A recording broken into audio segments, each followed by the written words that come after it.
ഒരു യുദ്ധവിമാനത്തിന്റെ ചിറകിലേറി നമ്മുടെ രാജ്യം ലോകത്തിന്റെ നെറുകയിലേക്ക് അതിവേഗം പറന്നുയരാൻ പോവുകയാണ്. കേൾക്കുമ്പോൾ അത്ഭുതം തോന്നാമെങ്കിലും ഇത് അക്ഷരാർത്ഥത്തിൽ പൂർണ്ണമായും സത്യമാണ്. അമേരിക്കയും ചൈനയും ഒക്കെ അടുത്ത തലമുറ യുദ്ധവിമാനങ്ങൾക്കായി കോടികൾ മുടക്കി ആകാശത്ത് ആധിപത്യം സ്ഥാപിക്കാൻ വട്ടമിട്ട് പറക്കുമ്പോൾ ലോകത്തിന്റെ പ്രതിരോധ ഭൂപടത്തിൽ സമവാക്യങ്ങൾ തന്നെ മാറ്റിമറിക്കുന്ന വലിയൊരു നീക്കമാണ് യൂറോപ്പിൽ നിന്നും ഇപ്പോൾ പുറത്തുവരുന്നത്. ലോകത്തെ വിറപ്പിക്കുന്ന വമ്പന്മാരായ ജർമ്മനി പോലും പാതി വഴിയിൽ നിന്ന് പിന്മാറിയ വലിയൊരു നിർണായക ഇടത്തിലേക്ക് നമ്മുടെ പ്രധാനമന്ത്രി നരേന്ദ്രമോദിയുടെ അതീവ ശക്തമായ ഇടപെടലിലൂടെയും തന്ത്രപരമായ നയതന്ത്രത്തിലൂടെയും നമ്മുടെ ഇന്ത്യ ഇപ്പോൾ അവിശ്വസനീയമായ ഒരു ചരിത്ര ചുവടുവെപ്പ് നടത്തിയിരിക്കുകയാണ്. ഫ്രാൻസുമായുള്ള ഈ പുതിയ പ്രതിരോധ കൂട്ടായ്മ നമ്മുടെ വ്യോമസേനയ്ക്ക് നൽകാൻ പോകുന്ന വൻ കരുത്ത് എന്താണ്? എന്തുകൊണ്ടാണ് ലോകം മുഴുവൻ ഇപ്പോൾ ഇന്ത്യയുടെ നീക്കത്തെ അതീവ കൗതുകത്തോടെയും വലിയൊരു ഞെട്ടലോടെയും ഉറ്റുനോക്കുന്നത്? നമുക്ക് പരിശോധിക്കാം. വിഷയം ഇതാണ്: ഫ്രാൻസിന്റെ നേതൃത്വത്തിൽ ലോകത്തെ വിറപ്പിക്കാൻ പോകുന്ന 6ാം തലമുറ യുദ്ധവിമാനങ്ങൾ നിർമ്മിക്കുന്ന വലിയൊരു പദ്ധതി നടക്കുന്നുണ്ട്. ഫ്യൂച്ചർ കോമ്പാറ്റ് എയർ സിസ്റ്റം അഥവാ FCAS എന്നാണ് ഇതിന്റെ പേര്. യൂറോപ്പിലെ കൂട്ടായ്മയിൽ നിന്ന് ജർമ്മനി അടുത്തിടെ പിന്മാറിയ വലിയൊരു ഒഴിവിലേക്കാണ് ഇന്ത്യയെ ഇപ്പോൾ തേടിപ്പിടിച്ച് ക്ഷണിച്ചിരിക്കുന്നത്. കഴിഞ്ഞ ജൂണിൽ ഫ്രഞ്ച് പ്രസിഡന്റ് ഇമാനുവൽ മാക്രോണും പ്രധാനമന്ത്രി നരേന്ദ്രമോദിയും തമ്മിൽ നടന്ന നിർണായക കൂടിക്കാഴ്ചയാണ് ഈ പ്രതിരോധ സഹകരണത്തിന് ഇത്രയും വലിയ വേഗത നൽകിയത്. വെറുമൊരു കസ്റ്റമറായി നിന്ന് ആയുധങ്ങൾ വാങ്ങുകയല്ല ഇന്ത്യ ചെയ്യുന്നത്, മറിച്ച് ഈ അത്യാധുനിക വിമാനങ്ങൾ ഇന്ത്യയിൽ തന്നെ ഒന്നിച്ച രൂപകൽപ്പന ചെയ്യാനും നിർമ്മിക്കാനുമാണ് ഇരു രാജ്യങ്ങളും കൈകോർത്തിരിക്കുന്നത്. എന്താണ് ഈ 6ാം തലമുറ വിമാനങ്ങളുടെ പ്രത്യേകത? ഇന്നുള്ള ഏത് സൂപ്പർ യുദ്ധവിമാനത്തെയും നിമിഷ നേരം കൊണ്ട് നിഷ്പ്രഭമാക്കാൻ ഇവയ്ക്ക് സാധിക്കും.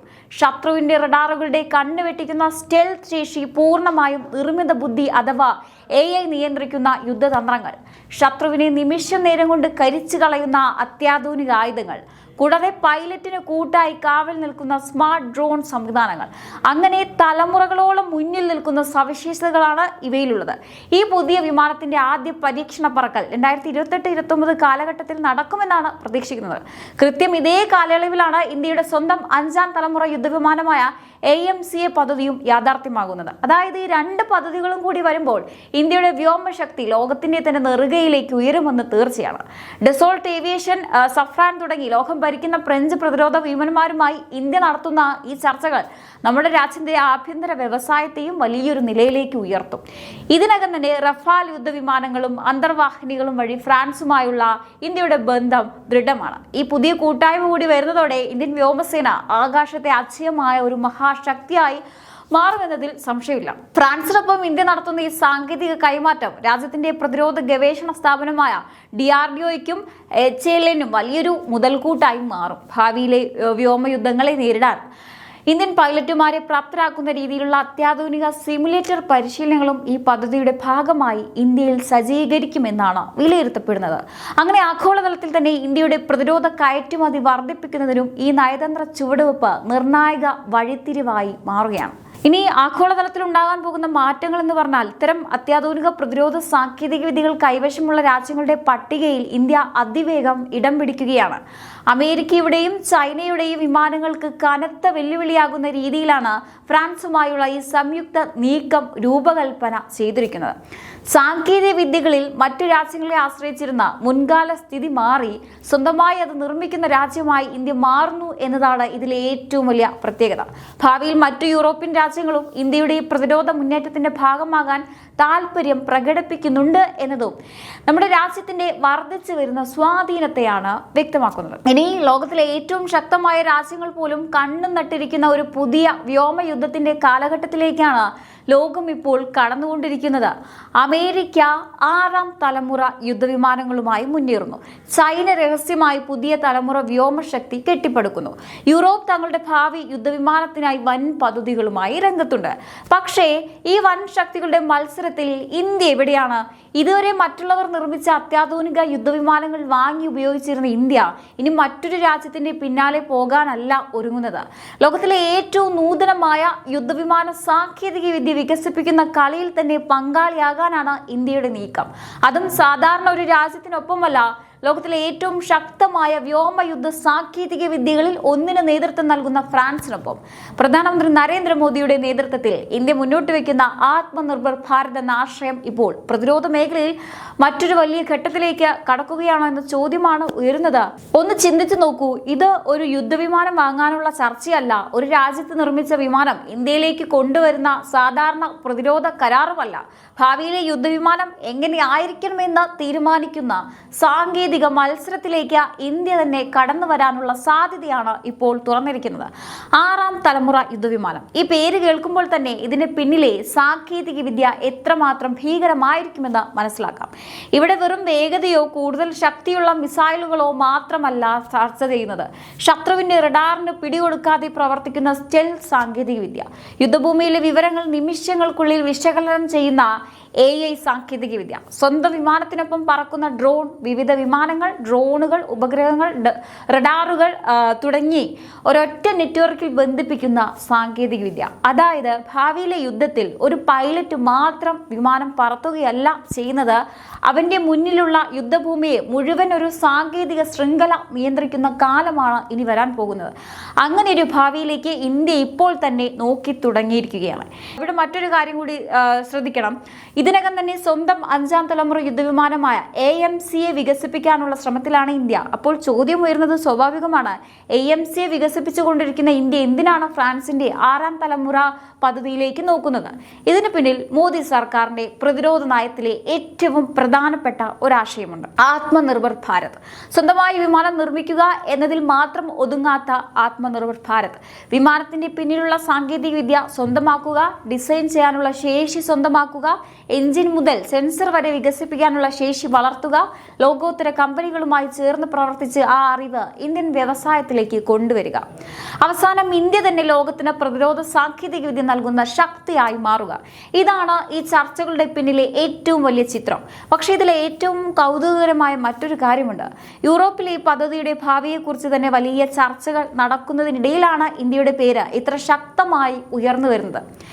ഇനി ഏറ്റവും പ്രധാനമായി, ഇന്ത്യ ഒരു ദിവസം 6ാം തലമുറ യുദ്ധവിമാന സാങ്കേതിക വിദ്യ വികസിപ്പിക്കുന്ന രാജ്യങ്ങളുടെ നിരയിൽ ഇടം നേടുമോ?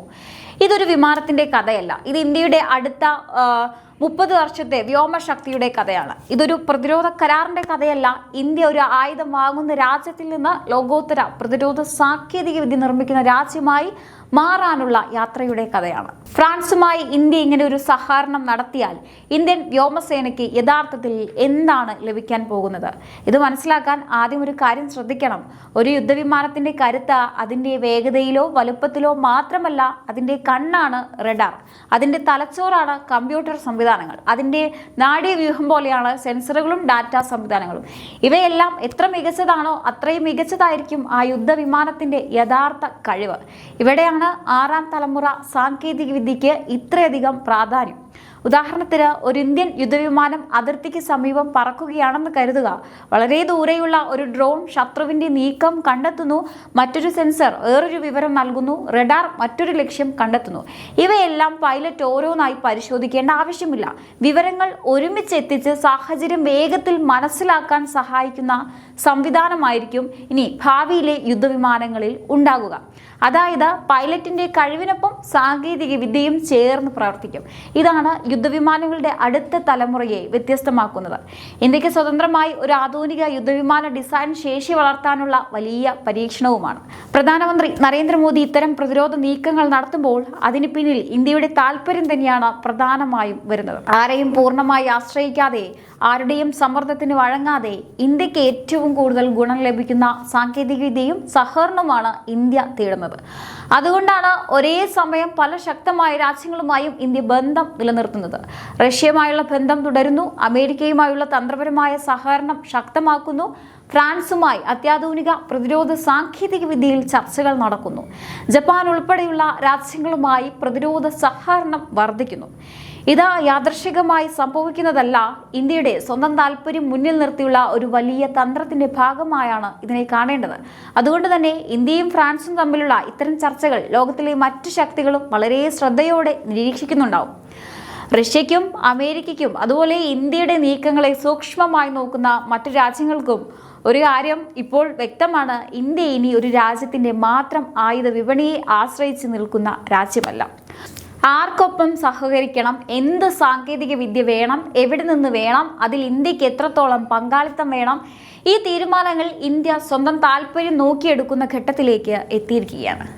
എന്തായാലും ഇന്ത്യയുടെ ഈ നീക്കം റഷ്യയ്ക്കും അതുപോലെ അമേരിക്കയ്ക്കും ശത്രു രാജ്യങ്ങൾക്കൊന്നും പിടിച്ചിട്ടുണ്ടാവില്ല. കാരണം പ്രതിരോധ മേഖലയിലേക്ക് ഇപ്പോൾ നോക്കുകയാണെങ്കിൽ ഇന്ത്യ വൻ കുതിച്ചുചാട്ടം തന്നെയാണ് നടത്തിക്കൊണ്ടിരിക്കുന്നത്. നിങ്ങളൊന്ന് ആലോചിച്ച് നോക്കൂ, ഫ്രാൻസ് പോലുള്ള ഒരു രാജ്യം ഇന്ത്യയെ ക്ഷണിക്കുകയാണ്, അതും 6ാം തലമുറ യുദ്ധവിമാനം തയ്യാറാക്കാൻ വേണ്ടിയിട്ട്.